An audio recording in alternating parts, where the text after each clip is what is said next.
entrevistar, a partir de agora, o deputado Pablo Oliva, deputado federal, eleito pela vontade soberana do povo do estado do Amazonas. E também, nós não podemos perder esta oportunidade, porque antes, deputado, depois de eleito, voltava daqui a 4 anos, lembram? Não diziam nada pra gente, a gente sabia pelos jornais, né, ficavam lá num trono bem distante do povo. E ele tem atendido a todos os nossos convites para vir aqui conversar. Deputado, seja bem-vindo ao Hora H. Que bom que você voltou, que bom que você está aqui com a gente. E a primeira pergunta, a honra é nossa também.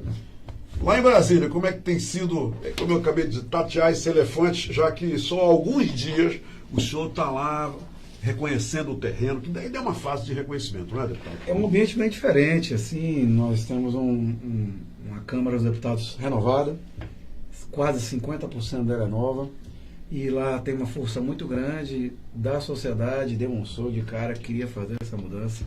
A gente vê lá gente da segurança pública, vê profissionais liberais gabaritados, advogados, médicos, pessoas que estão lá, a maioria delas, eu vejo, sinto isso, com a intenção de fazer algo diferente. Ainda nós temos uma política antiga que não sobrevive dentro da cabeça dos outros parlamentares que estão lá. Esse é o grande desafio, é mudar a consciência das pessoas que estão lá, de que a gente vive um novo tempo. E esse novo tempo, ele pede que a gente venha, inclusive, aqui agora, como eu estou há nem 2 meses de posse e exercício, vindo aqui prestar contas para dizer que essa vai ser a tônica do mandato. Você pode me procurar nas redes sociais o tempo que você quiser e o momento que você achar que é necessário, porque, na verdade, eu sou só um instrumento da vontade dos amazonenses. O que o senhor tem visto lá, já devido a essa proximidade, em termos do governo Bolsonaro? O senhor está com a impressão, igual a todo o povo brasileiro, que realmente o Paulo Guedes, o presidente da República, eles estão no caminho certo, principalmente no que tange a reforma da Previdência? Eles já começaram pelo desafio mais complicado. Mudar a Previdência para os brasileiros que estão vendo essa ideia agora pela primeira vez, não é nada popular. Para início de conversa é uma coisa difícil, um desafio, mais do que um desafio, é uma situação que vem sendo arrastada por um bom tempo, que é a dificuldade que se tem de pagar a Previdência na atualidade. E eu digo que se o Estado não consegue pagar a Previdência hoje, imagina como ele vai fazer para pagar no futuro. Aí nós não podemos ser 100% contra as mudanças que existem no modelo atual. Senão a gente não vai querer que nossos filhos, nossos netos se aposentem. Vai ser muito egoísmo nosso dizer assim, temos que manter as regras todas como estão, e aí pensar assim, e como vai ficar os meus filhos? Como ficará para meus netos? Vai chegar um momento que o Estado brasileiro vai dizer, não consigo pagar mais. Por isso que a reforma da Previdência, ela, apesar de não ser nada popular, ela é um remédio amargo que o presidente está tentando colocar logo no começo do seu mandato, justamente para dizer que ele não veio atrás de popularidade, ele veio atrás de solucionar o Estado brasileiro. Se ele quisesse ter popularidade, ele fazia pão e circo. Começava a patrocinar festa, patrocinar uma série de coisas. Tomar lá da cá, só para se manter no governo. Pelo contrário, ele acredita que para fazer mudanças sensíveis no Brasil, ele vai ter que utilizar de remédios amargos também. O senhor acredita, então, que ponto pacífico haverá, então, em tempo hábil, logicamente, a reforma da Previdência? Isso vai acontecer porque tem que acontecer? A reforma está na pauta, é o primeiro item de votação que vai entrar mais pesado, mais sério pelo Congresso Nacional, e a gente acredita que alguma reforma acontecerá. É muito difícil o texto original passar, não porque ele é bom ou ruim, mas sim porque o Congresso Nacional vai fazer o seu papel, que é o de aparar as arestas, o de colocar as situações que forem necessárias para cada categoria especial. Por exemplo, nós temos policiais. Os policiais, vindo na categoria policial, eu não acho justo que o policial que passa por uma vida estressante, que corre risco de vida, que coloca a sua própria existência em favor da sociedade, no dia a dia, no dia a dia, passa por estresse, a quantidade de suicídios e problemas que os policiais sofrem é muito grande. Então é uma categoria diferenciada que a gente tem que pensar e olhar e ter coragem de dizer que eles têm que ter um tratamento melhor. Mas isso não vai fazer com que a gente pense só nos policiais. Nós temos professores, nós temos servidores públicos, nós temos uma série de categorias que merece ser olhada 2 vezes igual quem E atravessa a ainda rua. tem a turma do Exército, né, que Não também tem é uma militares, situação excepcional, que uma está situação sendo excepcional. estudada. Isso. Mas nós tivemos o cuidado, e eu sou um defensor disso, até porque também sou membro da Comissão de Constituição e Justiça, que os projetos de lei caminhem juntos. Mesmo que você pare para pensar que existem categorias que têm que ter um olhar mais apurado, você não pode deixar que o tratamento seja feito em tempos diferentes. Então a gente vai começar a reforma para as pessoas comuns, e aí quando chegar nos militares a gente vai fazer uma outra reforma. Não pode, tem que ser uma reforma só. Eu conversei na época da eleição e depois nós conversamos novamente, já como deputado eleito, e o tópico segurança pública, nós dois aqui, nós abordamos mesmo com minúcias. Me diga uma coisa, acabamos de ter essa tragédia terrível lá em Luzão. Como é que o senhor vê essa questão da segurança pública e violência no Brasil inteiro? O senhor acha que estão desenhando as medidas necessárias para que efetivamente nós venhamos a ter, já estou olhando até um pouco para as ações do ministro Moro, venhamos a ter um clima mais estável, onde a violência será necessariamente diminuída? É trabalho nosso, dos parlamentares também, apesar de nós não sermos responsáveis diretos pela segurança pública, sim os governadores e a presidência da República, mas o Legislativo ele tem que ter a consciência de que o pacote enviado pelo Sérgio Moro, anticrime, ele é um conjunto de medidas que precisa ser analisado e de preferência ampliado para atingir o que a população espera, que é a redução do número de homicídios, que é a redução da criminalidade convencional, diminuir os assaltos, diminuir a violência contra a mulher, essa criminalidade que está acompanhando a gente todos os dias, todo no dia a dia, essa criminalidade tem que mudar. Se a gente não fizer isso, o nosso trabalho não vai ter chegado ao êxito que se espera. Então, lá no Congresso Nacional, inclusive, quando chegou o pacote do Sérgio Moro, eu falei, esse pacote é bom, é corajoso, o senhor já analisou esse cheio pacote, de medidas, doutor? já chegou lá uma prévia minuta, né? dele, do que vai ser colocado, ele já foi apresentado ao Congresso, está aguardando a primeira votação da reforma da Previdência, mas eu já analisei, faço parte da Comissão de Segurança Pública, como membro titular, e já disse na própria comissão em entrevista, esse pacote tem que ser ampliado, não só para que ele contemple uma grande lava-jato no Brasil, para que ele contemple a redução de homicídios, mas que a gente trabalhe a criminalidade convencional e a defesa de quem for mais, de quem precisar mais, que são as pessoas que não têm acesso à segurança pública privada, que não têm acesso a uma série de coisas, elas precisam do Estado. Deputado, o senhor acha que vai levar quanto tempo para começar a ter algum resultado, para, logicamente, apresentar ao seu povo aqui no estado do Amazonas, em relação aos seus projetos, aos seus planos? O senhor já conseguiu, pelo menos, já começar uma caminhada em direção a um norte que vá trazer benefícios concretos à população do estado do Amazonas? Muita coisa já, Humberto. Já eu posso pedir até para, como eu comecei no quadro anterior, peço para que me acompanhe nas redes sociais, porque lá eu faço toda a minha prestação de contas quase que diária. Nesse meio tempo eu já conversei com 8 ministros, já estive no gabinete deles para falar dos planos que são interessantes ao estado do Amazonas.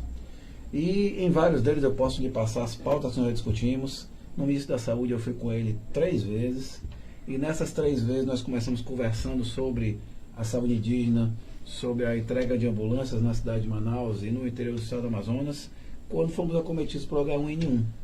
Marquei uma reunião com a bancada, essa reunião foi marcada por mim, marquei essa reunião com o ministro, levamos toda a bancada do estado do Amazonas e o governador foi também, e lá conversamos com o governo federal para que fossem enviadas vacinas de modo antecipado para o estado do Amazonas, que, observe, foi o primeiro estado do Brasil a receber vacinas, e recebeu 1 milhão de doses.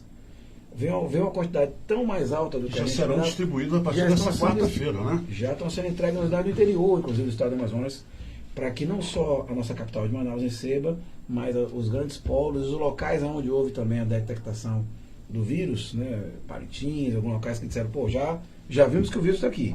Vamos mandar a vacina para que aquelas populações lá, principalmente o público-alvo, que são crianças e gestantes, idosos, sejam vacinados ao primeiro. E isso é um trabalho nosso. Foi uma demanda que eu fui atrás. E eu fiquei muito triste, até porque eu vi muita gente, inclusive alguns políticos mesmo, indo para as redes sociais e fazendo palanque em cima da morte. A gente tem que estar do lado da solução. A gente não pode ficar torcendo para que o outro pior melhor. Pelo contrário, o nosso trabalho é buscar alternativas, que foi o que eu fiz.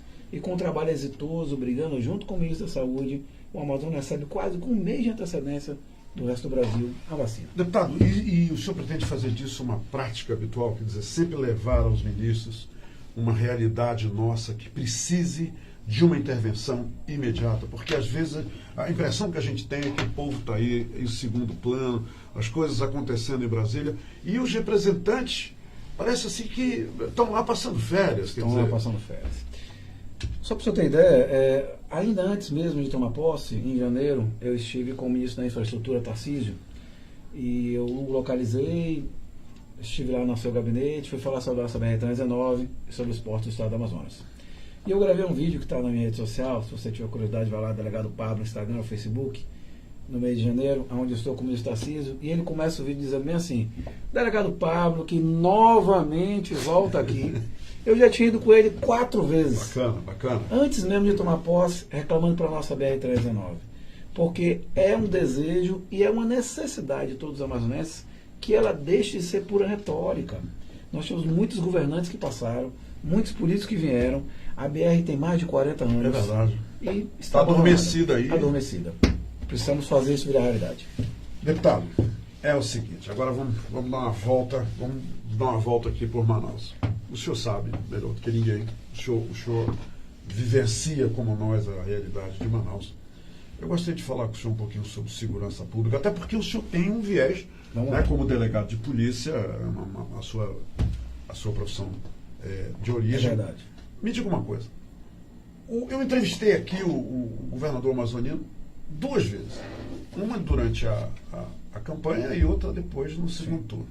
Um dos assuntos abordados com o governador, em todas as 2 entrevistas, foi exatamente a questão do bendito projeto, o acordo assinado com a equipe do ex-prefeito de Nova York, Rodolfo Giuliani, 5 milhões de reais. Esse projeto... Guardian. A Guardian, né? Esse projeto ia trazer fórmulas e receitas e tudo mais para diminuir os índices de violência em Manaus. Muito bem, o governador não foi eleito, o governador deu lugar a um outro governador e agora aparece o nosso governador atual. E são notícias ontem e hoje, fazendo uma retirada de 6 milhões de reais para alugar carros blindados para a sua equipe, para ele mesmo. Diga uma coisa, qual é o recado que o governador, na sua opinião, como deputado, como uma pessoa de segurança, qual é o recado que ele está mandando para a população? Primeiro, que a violência aumentou tanto em Manaus que ele precisa urgentemente se proteger e proteger os seus secretários imediatamente, porque a coisa está braba, né? Bala perdida para lá e para cá, é por isso que a gente compra um carro blindado, porque a coisa está ruim, está braba. Ou o governador sabe de alguma coisa que a população não sabe, principalmente envolvendo o crime organizado, e ele está se protegendo, ele está aí, ó, primeiro os meus, Mateus, primeiro os meus, depois os teus, e depois os teus eu estou falando da população. Qual é a sua opinião?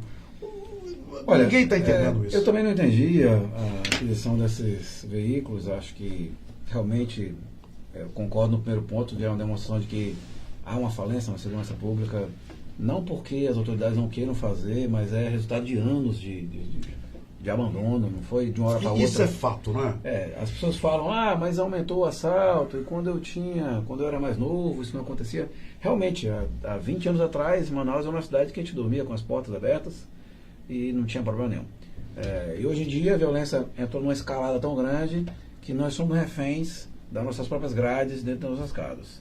E saímos de casa com medo. Isso não pode continuar. Eu espero que o governador ele tenha medidas e planos. Não acredito que possa ser jogado fora o gasto que foi feito com o Guardian. Eu não vi o resultado final do projeto. Isso, e ninguém fala a respeito. Você notou isso, né? Não vi o resultado final. Ninguém mais toca no Guardian. Foi feito um levantamento, um diagnóstico. O Giuliani veio aqui. Veio aqui para dizer que tinha sido feito um diagnóstico da violência de Manaus e do estado do Amazonas e que ele ia apresentar medidas. Essas medidas chegaram, salvo engano, a ser entregues ao governo, mas nós não tomamos conhecimento do que é. E eu acho que se já foi pago o estudo, ele tem que ser no mínimo observado e ponderado se vale a pena implementar ou não. Ele estava começando a ser implementado ao final do ano passado e não se deu continuidade. A gente tem que parar com essas medidas que têm a ver com o governo de A, B ou C. Nós temos que fazer medidas que têm a ver com o Estado do Amazonas. Só quer dizer, é porque era do governo fulano de tal, eu não vou dar continuidade. Agora, exatamente. Isso não é justo com a população, o dinheiro foi gasto, já foi surpreendido um levantamento sobre a segurança pública, por que não utilizar? Se não for para utilizar, tem que explicar porque também não está fazendo. Tem que dizer, se eu não vou usar porque não é bom, porque não é útil, porque realmente não se enquadra ao que se procura, e aí procurar alternativa que seja viável, que a violência só aumenta. E como ela só aumenta, a população está cada dia mais insegura. É um problema que não é só do governo do Estado do Amazonas, eu coloco a responsabilidade também aqui na gestão da cidade de Manaus. Nós temos uma cidade que não é bem iluminada, nós temos uma cidade... Você está falando da prefeitura de Manaus? Porque é preciso que haja investimento na segurança pública de uma maneira geral. Nós temos uma guarda municipal que, infelizmente, não recebe investimento. Nós temos cidades muito menores do que Manaus, onde a guarda municipal já é equipada, treinada e armada. Manaus não. Eu não sei porquê, nunca entendi.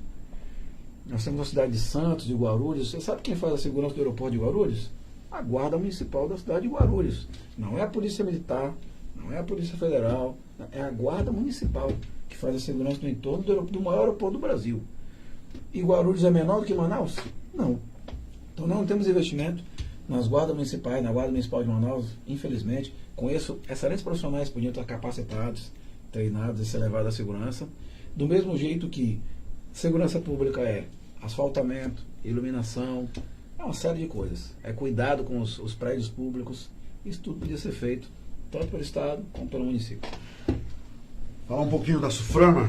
Nós temos agora lá o coronel Alfredo Menezes, finalmente assumiu, tomou posse e está aí como nosso novo superintendente da SUFRAMA. Ele fez uma declaração interessante. Ele disse que é preciso que haja uma sintonia muito, mas muito harmônica entre a SUFRAMA, no caso, a administração dele, e a bancada, a nossa bancada em Brasília. O senhor concorda com ele e vai dar a mão ao superintendente no sentido de criar uma força entre a SUFRAMA e a nossa representação parlamentar, a nossa bancada parlamentar em Brasília? É indispensável. A Zona Franca de Manaus, ela não é patrimônio, ela não é quintal de partidos ou de pessoas. Ela é um patrimônio dos amazonenses. E eu digo que até do Brasil, porque na verdade ela atinge outros estados da federação, Amapá, Acre. Então, eles são estados que recebem benefícios da Zona Franca de Manaus, outros recebem benefícios da Sudam, e são políticas de governo que servem para reduzir a desigualdade social do norte do Brasil e que refletem com mais força aqui no estado de Manaus. Ciente disso, eu fiz agora um movimento muito importante, porque nós somos só 8 deputados federais. Eu acabei de inaugurar uma bancada com mais de 200 deputados federais, chamada de Frente Parlamentar de Defesa da Amazônia. Coletei 200 pessoas, 200 parlamentares. A minha intenção é chegar a 250, que é a metade da casa. Da área amazônica. Não necessariamente. O que eu estou falando para todos eles é, se você é deputado do Rio Grande do Sul, de São Paulo, de Goiás, da Paraíba, entendi. A Amazônia é patrimônio do Brasil. Sim. E é interesse do mundo. Nós temos que defendê-la. Estou trazendo os parlamentares que têm essa mesma intenção. Você já conseguiu mais de 200 adesões. Então, com 210, a minha intenção é chegar a 250. E a partir daí, essa frente parlamentar vai ser uma soma de parlamentares que vai trabalhar em prol da Amazônia. Todos os projetos vão ser discutidos com antecedência lá. As questões que forem interesse da Amazônia, a gente pode colocar lá. Eu vou presidir essa frente. Ela vai ter alternância na presidência a cada 2 anos. Os primeiros 2 anos eu estou na frente desse movimento. E é um movimento para que a nossa Amazônia seja preservada, desenvolvida, gerada renda. A gente não pode ficar condenando nosso homem do interior a depender para sempre de modelos econômicos. Temos que criar alternativas. Aqui no estado do Amazonas, quando se encontra uma reserva mineral, ou quando se tem um potencial extrativista, a primeira coisa que se faz é tentar deixar intocado. E enquanto isso, quem paga o custo disso? Você fala de custo Brasil, e eu costumo dizer que existe um custo Amazônia. Todo mundo quer a Amazônia preservada. Mas o nosso caboclo no interior e o nosso homem daqui da capital vai viver de quê para preservar a Amazônia? Então nós precisamos que isso seja discutido. Eu não estou falando aqui que a gente tem que derrubar a floresta. Eu estou falando só que preservar a Amazônia tem um custo. Tem um custo para quem vive aqui. E os parlamentares do resto do Brasil já estão entendendo isso. Nós estamos passando essa notícia e a gente vai trabalhar alternativas de desenvolvimento junto com a Zona Franca de Manaus para que o nosso estado cresça e a Amazônia toda cresça como um todo. Deputado, eu entrevistei aqui há uma semana o cientista e ex-diretor-geral do INPA, Adalberto Val, que disse uma coisa muito interessante. Ele disse o seguinte, que existe mais pobreza na periferia de Manaus do que no interior do estado. Ele também disse que é uma coisa que o incomoda, e a todos os cientistas, nós termos 97% da floresta no estado do Amazonas preservada e o povo em volta, quer dizer, o povo que vive na floresta, dormindo em berço esplêndido em cima de riquezas, cercado por riquezas, mas na pobreza. Então, eu vou lhe sugerir entrar, eu vou lhe mandar essa entrevista, lhe prometo, para o senhor ver, o senhor ouvir o que o Adalberto Val disse, e ele disse o seguinte, que o INPA está à disposição, porque eles têm os estudos, eles têm os nortes, e que podem ser utilizados, porque a realidade do interior, enquanto ela não for justamente transformada em um homem da floresta, se beneficiar da floresta e das riquezas que o cercam, essa situação vai permanecer como está agora e como sempre foi. O senhor concorda com isso? Concordo, né? Como eu digo mais, é preciso da presença do Estado para que ocorra essa exploração, esse fomento da economia local, de acordo com a riqueza que nós não estamos falando de destruir a floresta, nem nada disso, não é nada disso. A gente está falando de trabalhar a riqueza local e que essa riqueza local seja revertida em favor de quem vive lá. Por que eu digo isso? No sul do Amazonas nós temos locais que são ricos em ouro e em pedras preciosas. O que foi que os governos anteriores fizeram? Criaram reservas de preservação ambiental ou então reservas indígenas em cima desse local. Criaram as reservas, foram embora, ninguém fiscaliza. Sabe o que acontece? Exploração ilegal. A exploração ilegal não beneficia o povo que está lá, e quem faz aquilo de maneira ilegal não faz aquilo para beneficiar a população local, pelo contrário, explora mesmo, faz com que o cara seja um escravo daquela exploração ilegal, não há regras, é ilegal. Ao mesmo tempo não recolhe tributos, então o dinheiro não vem para o Estado brasileiro. Quer dizer, não existe benefício nenhum. Não existe benefício nenhum. Polui o meio ambiente, afinal de contas não é fiscalizado, e ainda para dar uma piorada, esse dinheiro que é usado vai fomentar o crime e volta para o Brasil através de drogas e armas. Sai do Brasil e volta para o Brasil para fomentar a violência. Um dos maiores exportadores de ouro do mundo é o Paraguai. O Paraguai não tem uma jazida de ouro. Esse ouro vem de onde? Esse ouro vem do Brasil e de outros países vizinhos, levado de maneira ilegal para lá. E ele volta para dentro do território brasileiro, mexendo com a segurança. Deputado Pablo Oliva, muito obrigado por ter vindo aqui conversar com a gente. E eu volto a lhe dizer que aqui a nossa porta está escancarada. Mi casa es tu casa. Aqui no Portal da Holanda. Eu agradeço demais. Entre em contato com a gente e obrigado à sua assessoria, que foi muito gentil, desenhando essa entrevista comigo. Então, e mais uma vez, foi muito bom ouvir do senhor. O senhor sai daqui, eu fico entusiasmado de que realmente as coisas estão andando em direção à mudança. E a mudança para melhor é tudo que a gente quer aqui em Manaus e no estado do Amazonas. Beto, eu agradeço o convite, agradeço a todo mundo que nos acompanha aqui nessa live, esse portal que tem milhões de assinantes. Peço para aqueles que quiserem acompanhar mais sobre as realizações do seu amigo Delegado Pablo, entre na nossa página, Instagram, Facebook, @Delegado Pablo. Lá você pode fazer comentários, mandar indicações, explicar aquilo que você acha que é melhor para o estado do Amazonas. Esse mandato é de todos nós. Obrigado, deputado. Obrigado, Beto.